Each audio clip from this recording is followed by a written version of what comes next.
Welcome to Salcedo Paranormal. It is Tuesday, March 29th, 2022, and today I'll be sharing true paranormal stories from the web. As always, you can find the podcast page, which has everything on it, including all the episodes and links to social media, ways to donate, and other ways to contact me. That podcast page is salcedoparanormal.podbean.com. Excuse me. And of course, I'm always happy to hear from you all, whether you have comments or questions or topic suggestions for shows, or if you have stories of experiences, whether they're your own or others you trust, that you'd like to have shared on the show. You can either send those in via text format, as far as through email or through Discord or other social media, or if you want to appear on the show, it's an audio only show, but if you want to be on the show to share those stories in person in that way, happy to have you here to discuss those experiences. So, as I said, today we're covering some stories of experiences, and so I've got some picked out here. Just one more reminder, tomorrow night, Derek the Night Stalker will be on the show. We'll be talking about comic books and the paranormal again. And I'm also thinking of moving the book reviews to Wednesdays starting next week, just because we're already kind of doing the comic book review kind of thing on the last Wednesday of the month as of right now anyway. So I think it just makes sense, and that will free up Thursdays for more episodes like this of true stories from the web. And I'm also going to just start mixing the ghost with the rest of the paranormal stuff. So today is an example of what these episodes will be. A mix of everything paranormal. So I believe that covers everything for now. And so that means we can get started on these stories.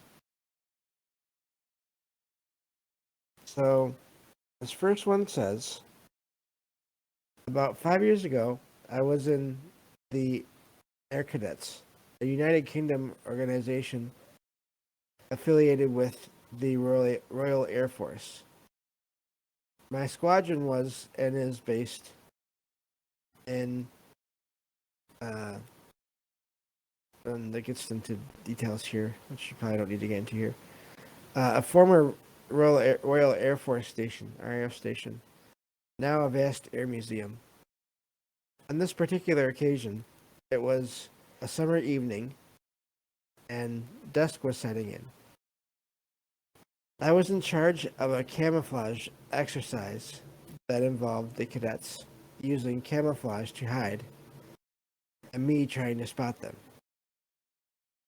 I was walking past several World War II era buildings when I saw two figures in the distance walking towards me. As I got closer, I saw that the two figures were U.S. Air Force officers. Not an uncommon sight. We're not far from RAF and another base. A U.S. Air Force base. Maybe they're visiting. As I got closer, I realized they were wearing outdated uniforms and had flying equipment that was extremely old with them. Still not thinking much of it, I saluted them as I walked past, as is customary. They didn't acknowledge the salute, nor say anything. I walked off feeling a little uneasy. Later that night, as the exercise wrapped up, I remembered the incident and asked my commanding officer who the two officers were. I got a very odd look. And the commanding officer says, "Corporal, we haven't had any visitors tonight." Concerned, somebody may have broken in. Security made a site-wide search, but couldn't find anything. They then quizzed me, and when I described the airmen I had seen, a grim look came over their faces. They proceeded to let me know this wasn't the first time they'd been seen. Back in 1944, a B-17 Flying Fortress visited the airfield and took some personnel on a joyride. The aircraft collided with a navigation mast at low altitude and smashed into an accommodation building, exploding on impact and killing all on board, plus one man in the barracks block. The building was located right next to where I had been walking. Furthermore, the men I described, they were the pilot and the navigator. They've been seen a few times over the years, often by security making patrols at night. I've always felt like I'm being watched when passing that spot. So, that's a different one. That's some confirmed sightings right there of something. Whether it's the spirits of the people that died there or residual. It does sound like they didn't respond to the writer when they saluted these two men. So it's hard to say if what he saw was conscious beings, conscious spirits of the people that had passed, the pilot and navigator, or if it was some kind of residual thing, or a time. Again, as always, these things, I think in some cases residual things may also just be time anomalies, overlaps, where you see events in the past. And so maybe the reason why these two men didn't respond was they literally didn't see the writer. So a lot of possibilities there. But again, these cases where it's confirmed to the writer afterward that the others have seen the same thing they did. Those are always some of my favorite stories to find and to share because of the confirmation, and that's military. They're not going to be messing around with much. So yeah, I thought that was a neat story. It's sounds like there's multiple confirmations there, so makes you wonder how many of these things happen where the person that sees something, maybe if they see something even more surprising or strange, they don't even tell anyone. And then how many times, if they had, that maybe it could be confirmed, but because of how strange the sighting is, they don't say anything. But I see all you there in the chat listening. Thank you for being here. APOC, Axel, Jen. Glad to have you all here. So, and also happy to have everyone that listens to the show after it comes out through the podcast feed and the YouTube channel feed. Thank you all for listening, no matter how you listen. So, I think with that, we can get on to the second story here. And check that one out. So, I actually collected these tonight, like just before the show. So I kind of skimmed over them. Hopefully, I didn't miss anything that's that I wouldn't want to read on the show, but we will deal with that as it happens. So the second story says, I always assumed this was my sleep paralysis kicking in when I was younger. And now that I feel like it's not, I do not know how to feel about it. When I was probably 11 or 12, I was staying the night at my friend's house. It was an old farmhouse. I had a few ghosts hanging around already, but they were just hearing footsteps on the stairs when there isn't anyone else here type of ghosts. Well, I was sleeping on a blow-up mattress on my friend's floor, and I was only covered up with sheets. It was kind of hot in the room. I remember waking up because the sheet had come off of me, and I was actually cold. I looked over because there was a shadow out of the corner of my eye that I could see. And there was a man's silhouette standing in front of the window, blocking the moonlight, wearing a wide-brimmed hat. No face, but I felt like I could tell he was just staring at me. Not in a menacing way, either. Literally just looking at me. Anyway, I just laid back down and went back to sleep. And when I woke up, I remembered it very clearly. And that's where that story ends. So, shadow figure sighting, or possible hat man sighting.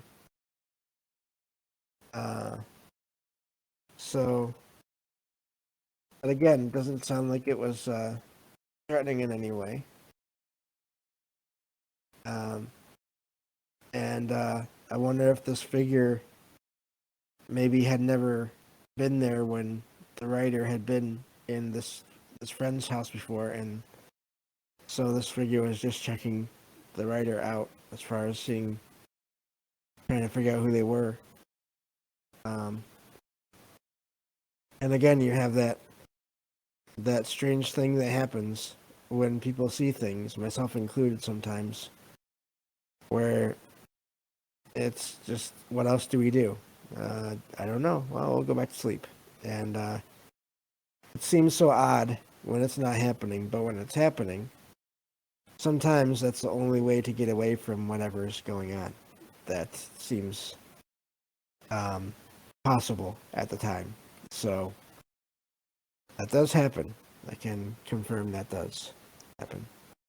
So, hello APOC. Thank you for being here in the chat as well. But yeah, so neat little story there. Again, it's kind of funny. I was in the Trouble Minds voice chat last night after the show, and later on in the morning we got to talking about different experiences, and I pointed out something that is always funny to me, because there is this idea that all shadow figures are evil, but I've heard so many stories about them just being neutral, or basically just neutral, or just not even paying attention. And I have had my own experience with a shadow figure before that never gave me any problems. It stayed here for a while. I think I've told the story before. But basically it liked to stay in my bedroom, which I use as a storage room, so it didn't bother me. But they liked to stay in the bedroom closet. It would be there at night. Not really ever in the daytime that I could tell. But it's like it came back to that closet at night. And it stayed there for some years. And then just recently, maybe about a year or so ago, I noticed I didn't feel it there anymore. And it was never a bad feeling. It was more of just a, I'll stay away from you. I'll leave you alone if you leave me alone kind of thing. And I did. And there was never any problems. But there was a couple nights, a couple of years ago, where it did come out when I was listening to uh, paranormal content podcasts. And it was like it wanted to hear the shows. And it just stayed by the kitchen doorway across the room from me. It didn't come toward me really. Stop there. And then I noticed it. This person shaped shadow, darker than black figure. Because my apartment is never completely pitch black because I live in between two parking lots, so there's always a little bit of light.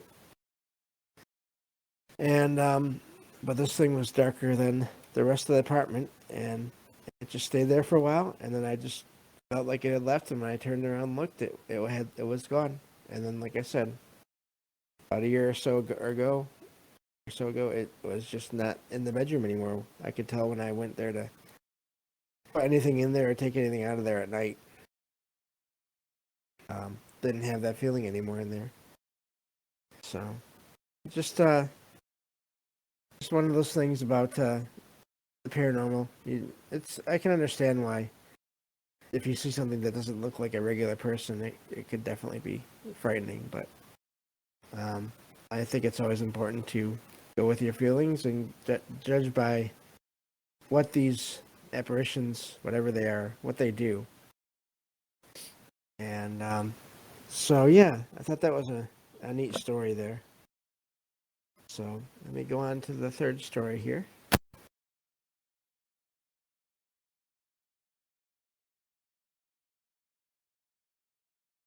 And we'll get going with that.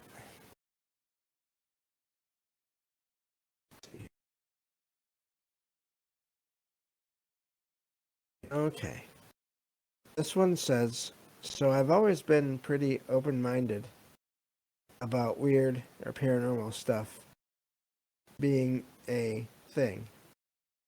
I've had some weird experiences I couldn't explain before, but those were just strange feelings or sensations and never seeing or hearing anything. So I've never posted in any websites before because so far my life's been kind of uneventful. I'm just posting now, though, because something weird just happened, and I can't stop thinking about it. So I made a London broil, I guess it's kind of meat, kind of a roast kind of thing, for dinner tonight. I took it out of the fridge at 12 p.m. to thaw or prep and marinate it. I did that, cleaned up after myself, then went in my room until 2 p.m. I never left the apartment at all. My husband was at work and couldn't have come home during this time, even if he wanted to, because our car battery had randomly died this morning. We do have kids, but they were all at school. We live in a 2-bedroom apartment, so while it's a decent size, it's not massive enough that I wouldn't notice anyone else here. And there's only one door in and out. So I was alone all day and didn't hear anyone coming, going, or doing anything else. My husband said he was coming home early to get the kids from school. So at 2 p.m., I left my room to get a snack ready for them. But when I went into the kitchen, the packaging from the meat was out of the garbage can and on the floor. We have 3 cats who theoretically could have possibly done that, although they never have before, and our garbage can has a lid which was still closed. I'm positive I threw it out at 12 p.m., and even if it somehow fell out of the garbage, I would have noticed that the packaging dripped blood all over the floor and not left it out for 2 hours. The weirdest part, though, is there was a pile of paper towels on the floor to sop it up. I thought my husband must have stopped home, then ducked out, even though I didn't hear him or hear anyone come in, out, or anyone in the kitchen. When he came home, I asked him, but he said no, he didn't. He was annoyed about the car and had texted me about it from work in the same time period, so I'm positive he only had time to come straight home from work and go to the school. The whole thing was so weird. I took pictures. Also, when I went to clean it up, I noticed the blood that spilled was smeared on the floor like someone had wiped it with the paper towel. Not pooled anywhere, like it had dripped. The paper towel roll also was still in its usual spot, by the sink. We've lived in the same apartment for 8 years now, and never had anything weird happen before. So I'm stumped for any logical explanation. So that is quite the thing to have happen, especially with nothing else going on. And it sounds like, however it happened, it seems like, yeah, short of, and APOC kind of mentions this, short of there being like a horror story, which does happen once in a while, of someone hiding out in the place somewhere.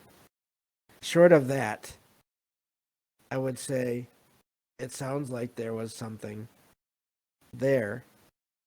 Although it's still odd, how did the package get out of the garbage can to begin with?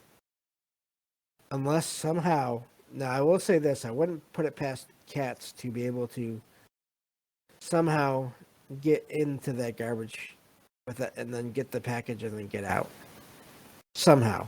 I don't know how, but I've learned never to underestimate cats. Just from having one. But even if that's the case, I highly doubt that they went and got paper towels off of the roll to then put over the packaging on the floor. That's just a really odd set of circumstances there. It's I don't know, that's just all kinds of confusing right there.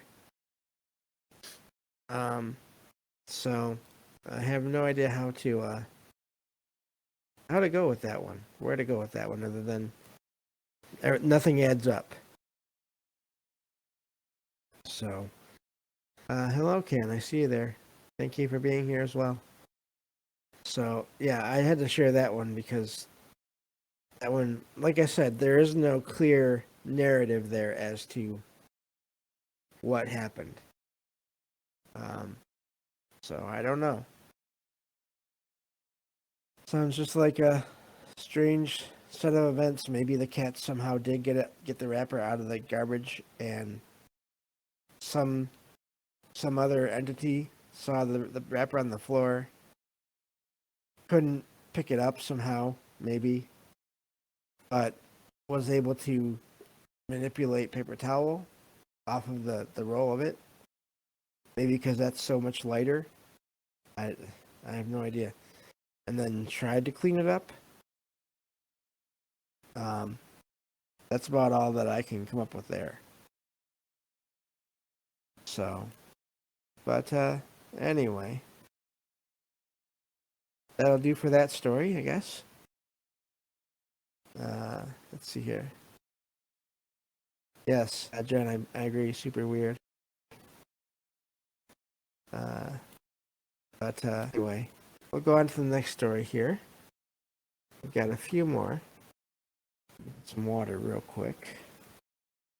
But yeah, I just want to thank everyone that was here yesterday for the news show. That was a lot of fun as well. Had a good crowd here, and I really appreciated that, especially for it being my first time trying that. So, but we will be doing that on Mondays from now on.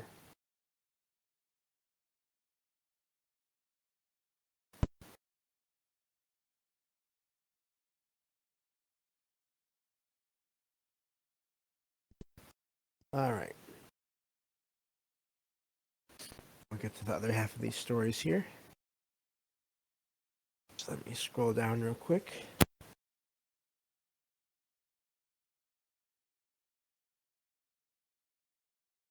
That's the only bad thing about having to use magnification so much is it can take a lot of scrolling down.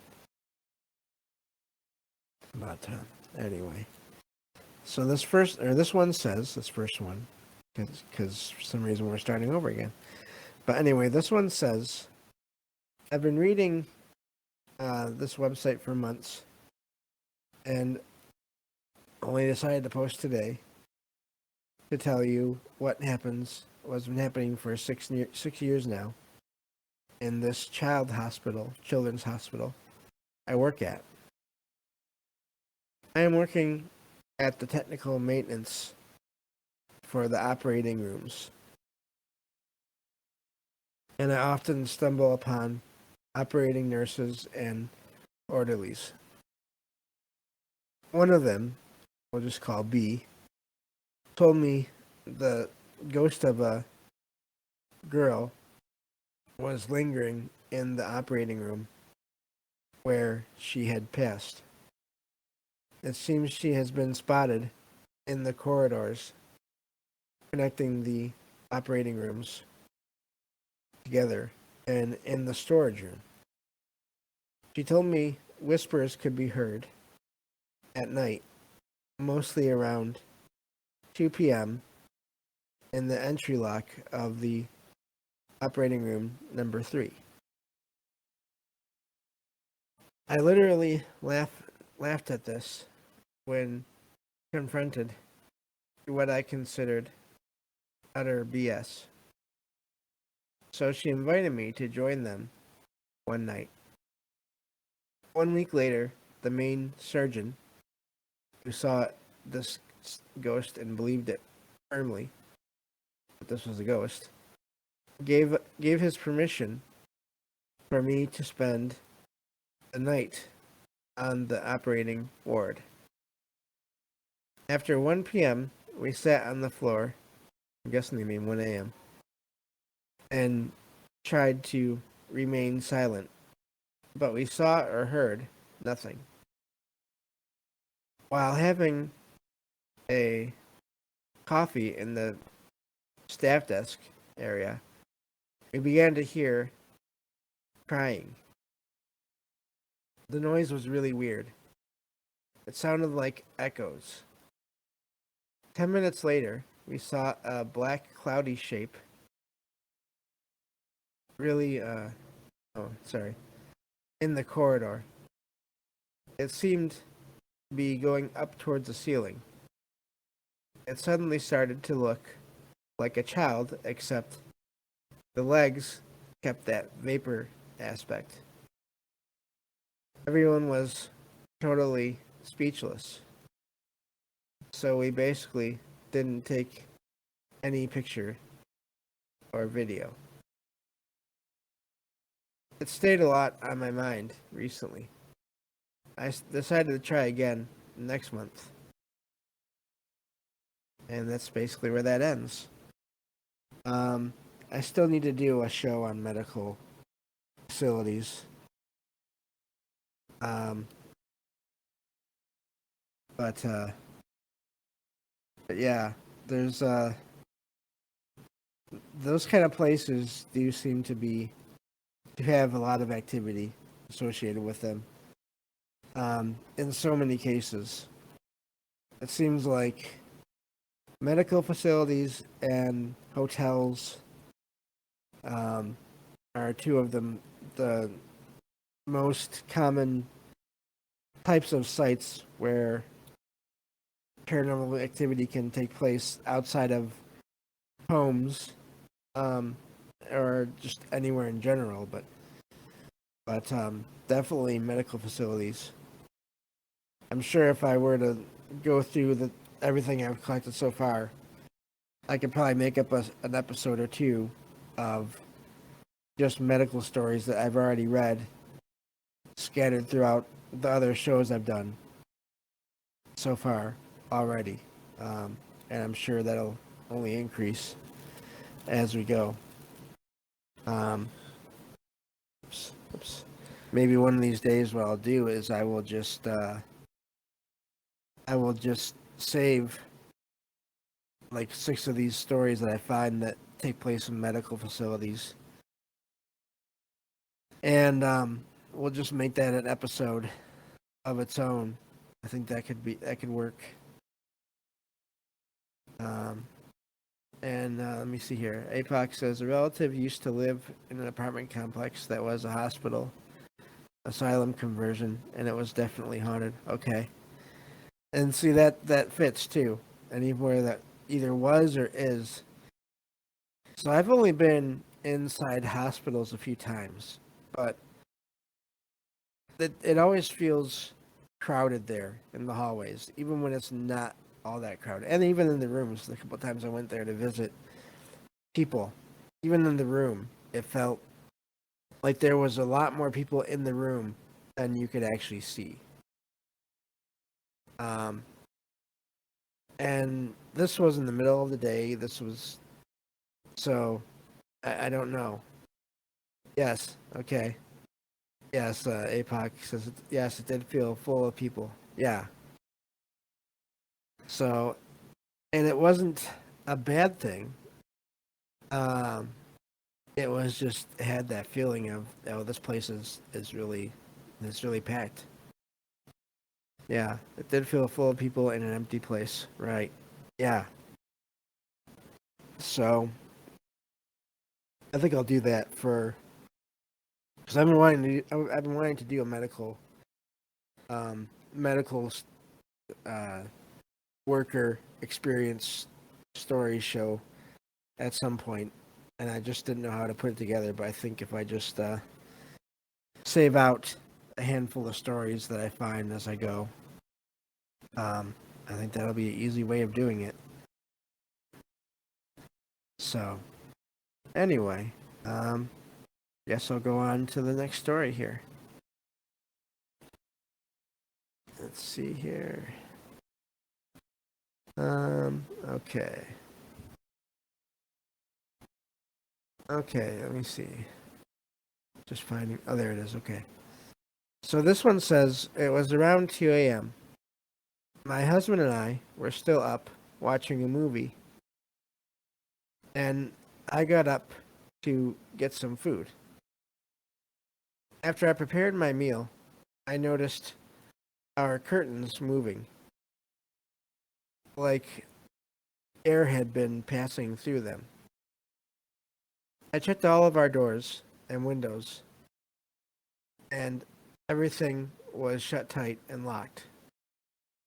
I got creeped out by it and went back into our room and told my husband about it.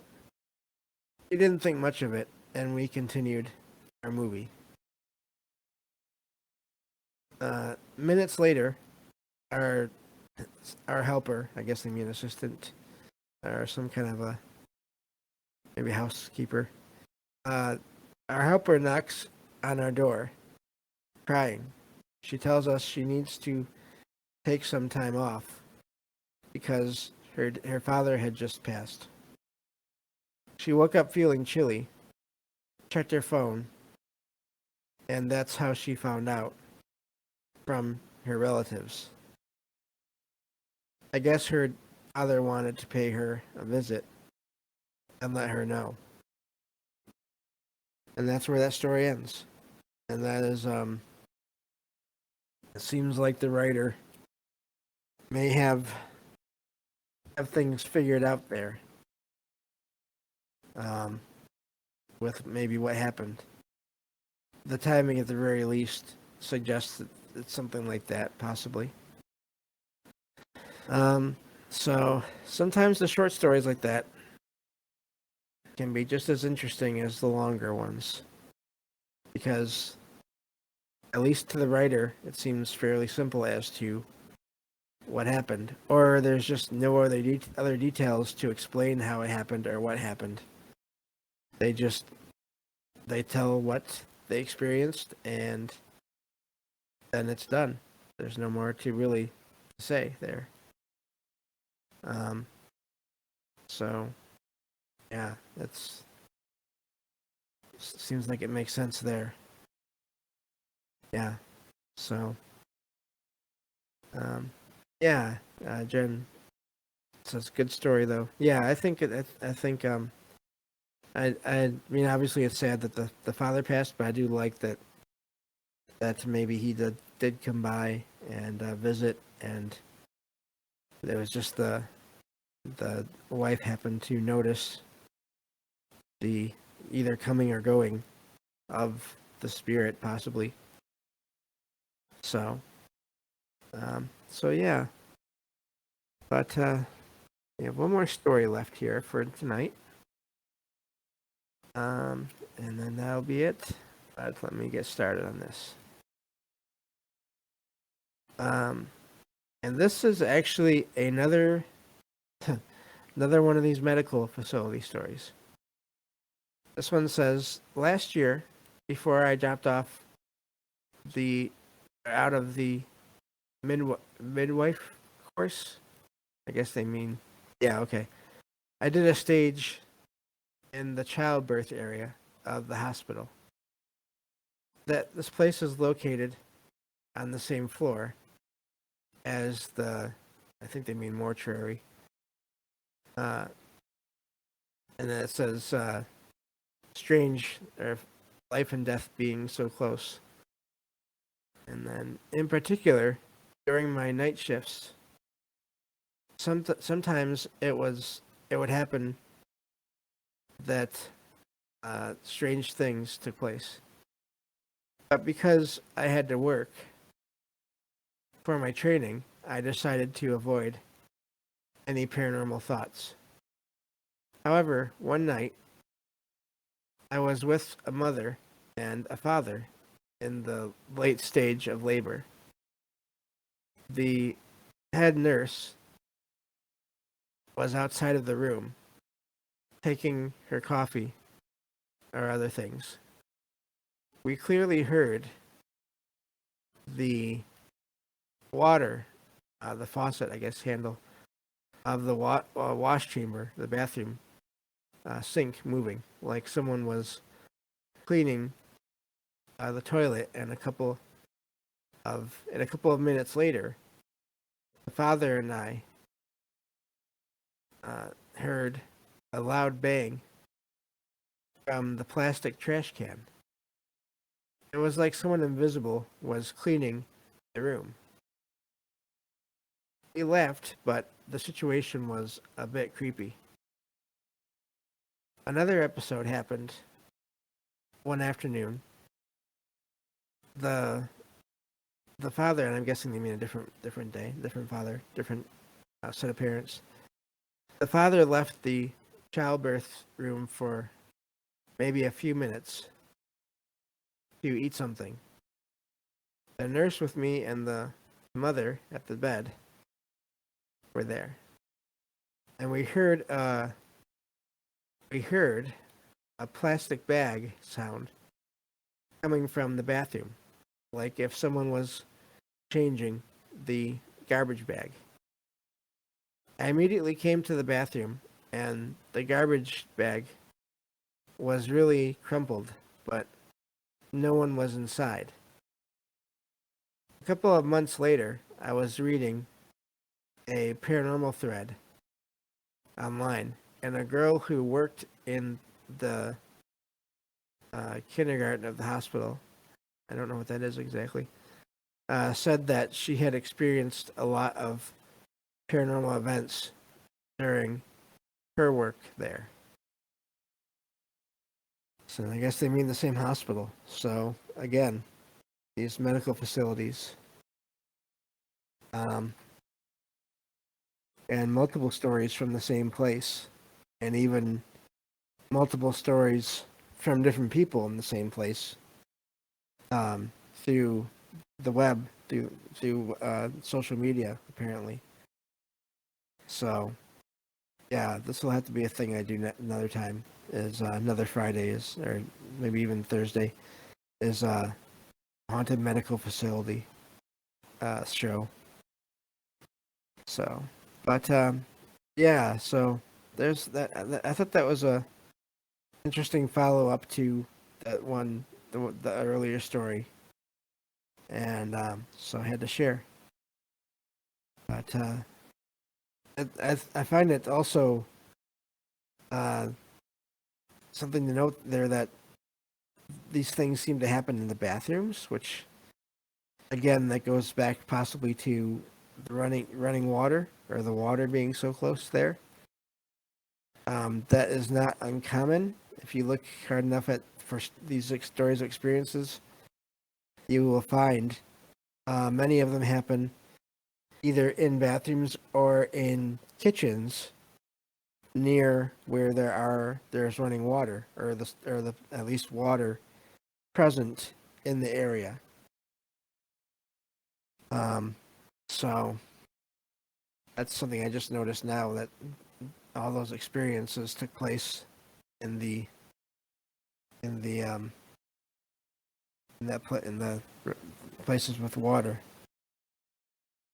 So um so yeah. So that was fun finding those stories. And it seemed like a good mix of things, and yeah, it seemed like a lot of ghost stuff today, but that's okay. Um, that's the fun thing about finding these things, is you never know what kind of stories you're gonna find.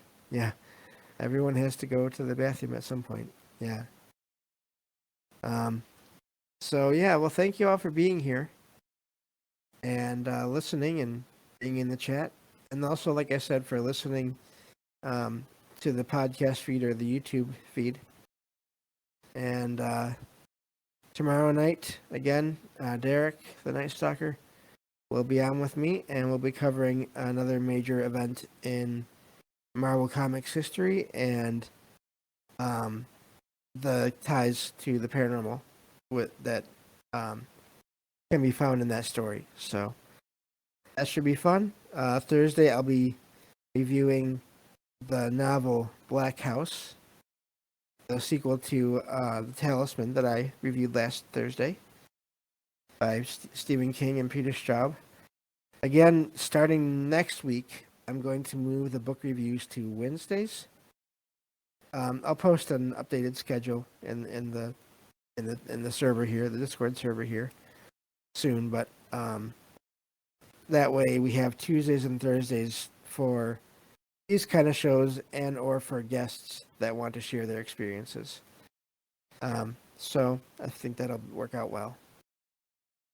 So that'll be all for now, and I will talk to you all tomorrow night on the next episode of Salcedo Paranormal. Have a good night.